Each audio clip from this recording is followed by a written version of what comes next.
అలాంటప్పుడు ఎమ్మెల్యే ఎన్నికలకు సంబంధించినటువంటి ఎన్నికలు నిర్వహించే ఎన్నికల సంఘానికి సంబంధించిన నిబంధన ఏది అన్నప్పుడు 243Kనా 243ZAనా లేదా 324 ఏ మరియు బీనా అన్నప్పుడు అసలు ఎమ్మెల్యే అనేది దేని కిందకి వస్తుంది అంతేలేక లేదా ఒక్కోసారి ఎగ్జామ్లో 243 అనే సిరీస్ కూడా ఇవ్వకుండా కొంత కన్ఫ్యూజ్ చేయడానికి కూడా అవకాశం ఉందండి.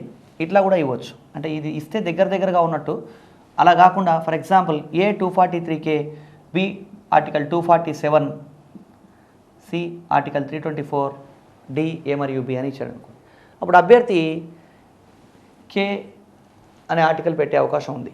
ఎందుకంటే రాష్ట్ర ఎన్నికల సంఘం ఎమ్మెల్యే అనేవాడు రాష్ట్రంలో ఉంటాడు కాబట్టి రాష్ట్ర ఎన్నికల సంఘానికి సంబంధించింది రాష్ట్ర ఎన్నికల సంఘం అనుకోవచ్చు. కానీ ఇక్కడ ఆన్సరు ఆర్టికల్ 324 అవుతుంది. ఎందుకు అంటే మనం మాట్లాడుకుంటున్నటువంటి టాపిక్ ఏది అంటే స్థానిక ప్రభుత్వాలు. స్థానిక ప్రభుత్వాలు అంటే గ్రామ పంచాయతీ నుంచి మొదలుకొని కార్పొరేషన్ వరకు ఉన్నటువంటి ప్రభుత్వాలు స్థానిక ప్రభుత్వాలండి. అంతేగాని ఎమ్మెల్యే ఎన్నికలు నిర్వహించేది ఎవరు?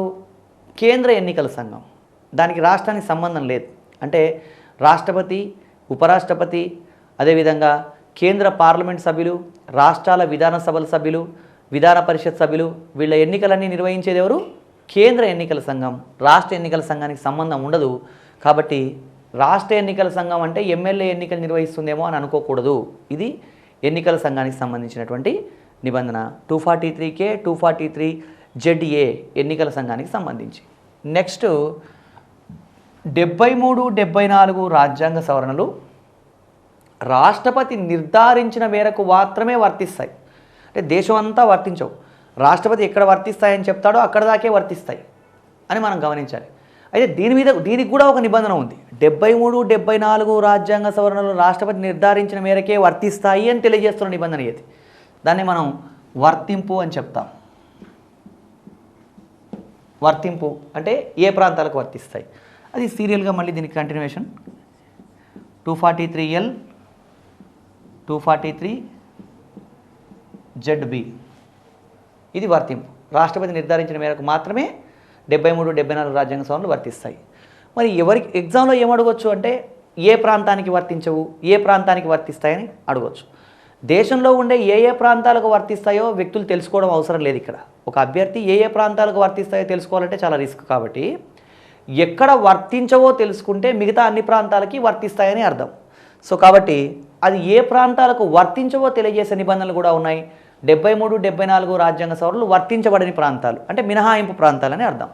ఆ మినహాయింపులు సంబంధించి కూడా ఒక నిబంధన ఉందండి. అది మినహాయింపులు లేదా మినహాయింపు. ఈ 73, 74 రాజ్యాంగ సవరణలు కొన్ని ప్రాంతాలకు వర్తించవు. ఆ వర్తించిన ప్రాంతాలే మినహాయింపు. దానికి సంబంధించిన నిబంధన ఏది అంటే 243M 243ZC ఇది మినహాయింపు. మినహాయింపు గమనించండి. ఎక్కడ వర్తించవు అన్నప్పుడు ఆ ప్రాంతాలు మనకు తెలియాలి. ఎక్కడెక్కడ వర్తించవు అంటే ఈ 73, 74 రాజ్యాంగ సవరణలు జమ్మూ కాశ్మీర్ రాష్ట్రంలో వర్తించవు. అదేవిధంగా వెస్ట్ బెంగాల్లో ఉన్నటువంటి డార్జిలింగ్ జిల్లా, పశ్చిమ బెంగాల్లో డార్జిలింగ్ జిల్లా, అదేవిధంగా మణిపూర్లో ఉన్నటువంటి కొండ ప్రాంతం, మొత్తం మణిపూర్ మొత్తం వెస్ట్ బెంగాల్ కాదండి. వెస్ట్ బెంగాల్ రాష్ట్రం ఇప్పుడు జమ్మూ కాశ్మీర్ రాష్ట్రానికి వర్తించవు, క్లియర్. వెస్ట్ బెంగాల్లో ఇంకా స్పెసిఫిక్ చెప్పాలంటే వెస్ట్ బెంగాల్లో ఉన్నటువంటి డార్జిలింగ్ జిల్లాకు వర్తించవు. అదేవిధంగా మణిపూర్లో ఉన్నటువంటి కొండ ప్రాంతాలకు కూడా ఈ రిజర్వేషన్ అంటే 73, 74 రాజ్యాంగ సవరణకు సంబంధించినటువంటి అంశాలు వర్తించవు. అదండి ఇక్కడ జమ్మూ కాశ్మీర్, వెస్ట్ బెంగాల్, మణిపూర్ ఈ ప్రాంతాలకు సంబంధించి ఇవి మినహాయింపులని అర్థం చేసుకోవాలి. ఈ ప్రాంతాలకు వర్తించవండి. సో ఇట్లా మనకి ఎక్కడ వర్తిస్తాయి ఎక్కడ వర్తించవు అనే సమాచారం మనం చూసుకున్నాం.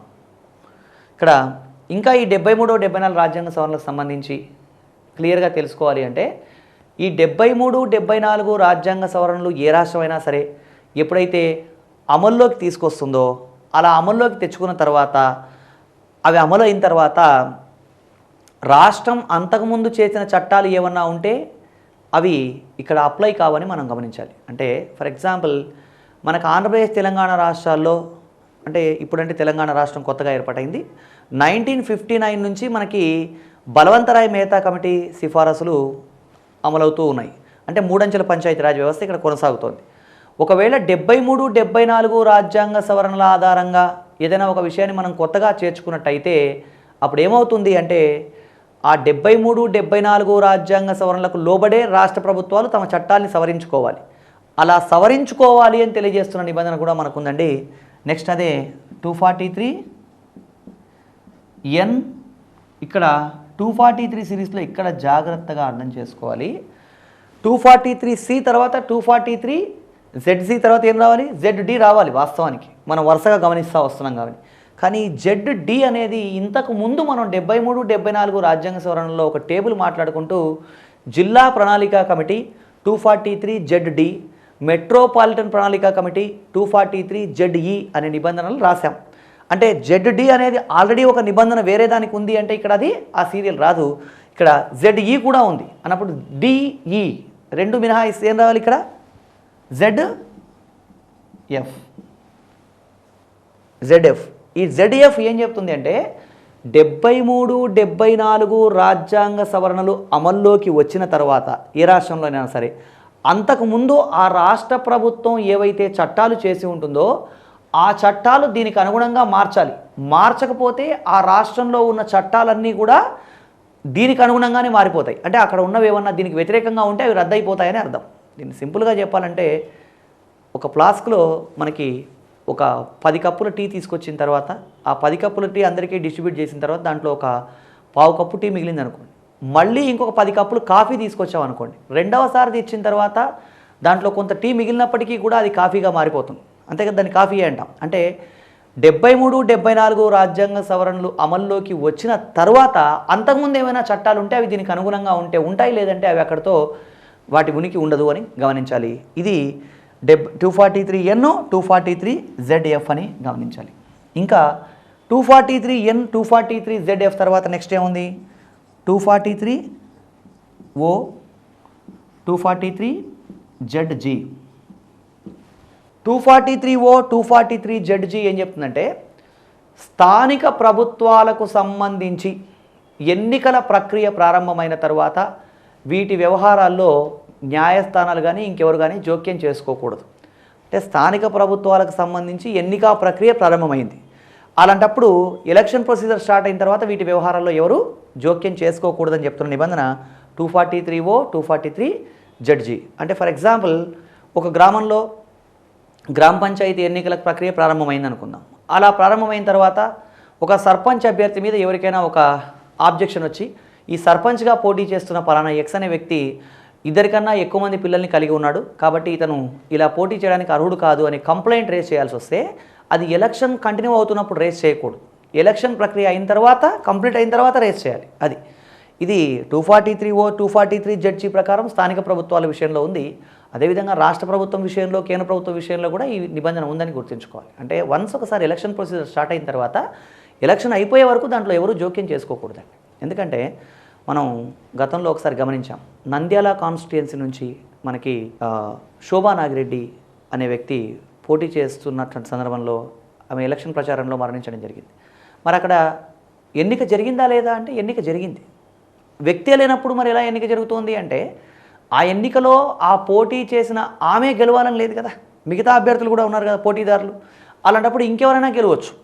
అలాంటప్పుడు ఇలాంటి అవకాశం ఉంది కాబట్టి ఆమె చనిపోయిన తర్వాత మళ్ళీ అక్కడ బై ఎలక్షన్ జరిగింది. ఎందుకు ఇలా జరిగింది అంటే ఒక ఎన్నికల ప్రక్రియ ప్రారంభమైన తర్వాత దాని వ్యవహారాల్లో ఎవరు జోక్యం చేసుకోకూడదు. ఇది స్థానిక ప్రభుత్వాలకు సంబంధించి అయినా అంతే, రాష్ట్ర ప్రభుత్వం అయినా అంతే, కేంద్ర ప్రభుత్వం అయినా అంతే. కాబట్టి ఇది ఎన్నికల ప్రక్రియ ప్రారంభమైన తర్వాత దీంట్లో ఎవరు జోక్యం చేసుకోకూడదు అని చెప్తున్న నిబంధనలు 243O, 243ZG.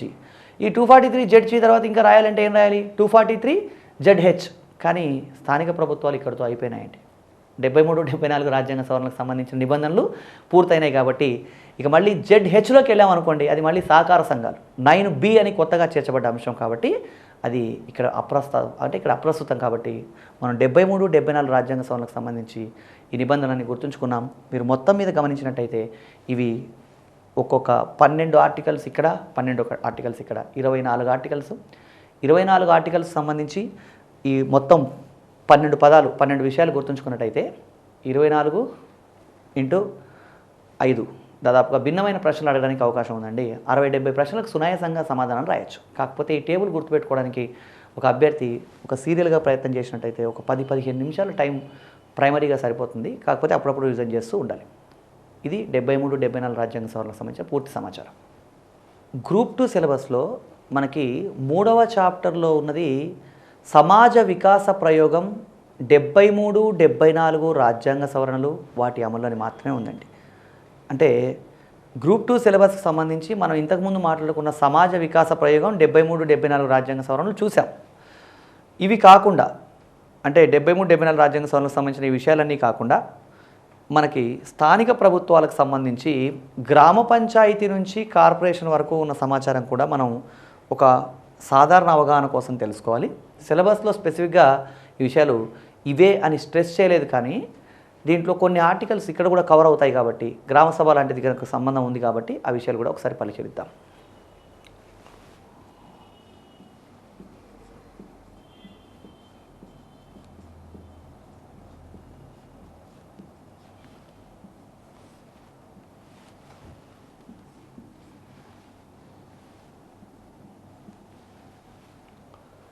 స్థానిక ప్రభుత్వాల్ని మనం గమనిస్తే స్థానిక ప్రభుత్వాలు 2 రకాలండి.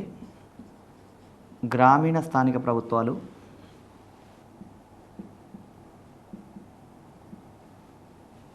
పట్టణ స్థానిక ప్రభుత్వాలు. గ్రామీణ స్థానిక ప్రభుత్వాల్లో మనకి పై స్థాయిలోనేమో జిల్లా పరిషత్తు,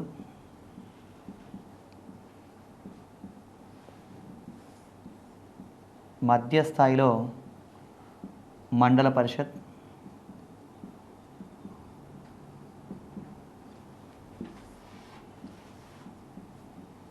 కింది స్థాయిలో గ్రామ పంచాయతీ.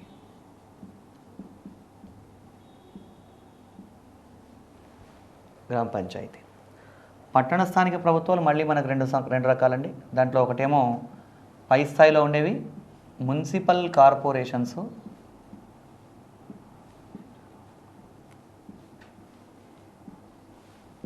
కింది స్థాయిలో ఉండేది మున్సిపాలిటీలు.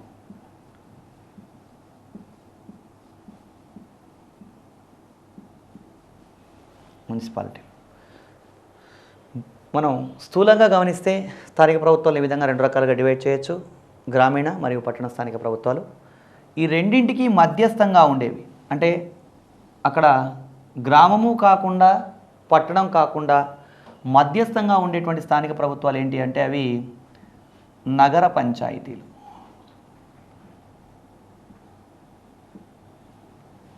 నగర పంచాయతీలు. సో ఇవి ఒకసారి ఒక్కొక్క దాని గురించి కూలంకుషంగా తెలుసుకుందాం. గ్రామీణ స్థానిక ప్రభుత్వాలకు సంబంధించి మనం గ్రామ పంచాయతీ నుంచి ఒక్కొక్క అంశం గురించి పరిశీలిద్దాం. గ్రామ పంచాయతీ.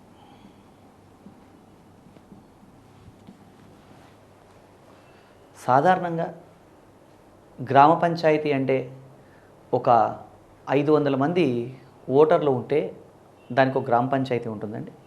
కానీ ఏజెన్సీ ఏరియాల్లో అయితే ఒక 250 మంది ఓటర్లు ఉన్నప్పటికీ కూడా అక్కడ ఒక గ్రామ పంచాయతీ ఉంటుంది.